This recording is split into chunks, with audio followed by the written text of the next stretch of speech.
এখনকার ওয়েদার তো বৃষ্টি বৃষ্টি ওয়েদার, আর এই বৃষ্টি বৃষ্টি ওয়েদারে খিচুড়ি খেতে কিন্তু বেশ ভালো লাগে। তো আজকে তাই জন্য ভাবছি খিচুড়ি বানাবো। তো চলো খিচুড়িটা বানানো যাক। খিচুড়ি বানানোর জন্য প্রথমেই আমি এখানে 200 গ্রাম গোবিন্দভোগ চাল পরিষ্কার করে 2-3 বার ধুয়ে হাঁড়ির মধ্যে দিয়ে দেবো। হাঁড়িতে বেশ কিছুটা পরিমাণ জল নিয়ে নিয়েছি। আর এখানে আমি 150 গ্রাম পরিমাণে মটর ডাল পরিষ্কার করে ধুয়ে নিয়ে হাঁড়ির মধ্যে দিয়ে নেব। এবার কড়াইতে 150 গ্রাম পরিমাণে মুগ ডাল দিয়ে শুকনো খোলায় হালকা করে ডালটা ভেজে নিয়ে জলের মধ্যে পরিষ্কার করে ধুয়ে নিয়ে হাঁড়িতে দিয়ে ভালোভাবে একবার মিশিয়ে নিয়ে ঢাকা দিয়ে সেদ্ধ হতে দেব।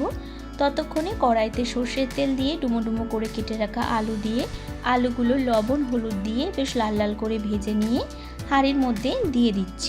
এবার পরিমাণ মতো হলুদ গুঁড়ো আর পরিমাণ মতো লবণ দিয়ে ভালোভাবে একবার মিশিয়ে নিয়ে ঢাকা দিয়ে সেদ্ধ হতে দেব।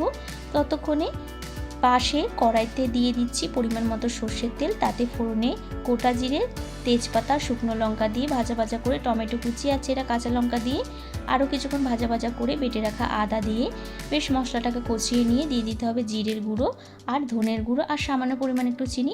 মশলাটা তেল ছাড়া অবধি কষিয়ে নিয়ে তারপর মশলাটা খিচুড়ির মধ্যে দিয়ে ভালোভাবে একবার মিশিয়ে নিতে হবে। আর খিচুড়িটা নামানোর আগে ঘি আর গরম মশলা দিয়ে নামিয়ে নিলেই তৈরি দারুণ সুস্বাদু খিচুড়ি।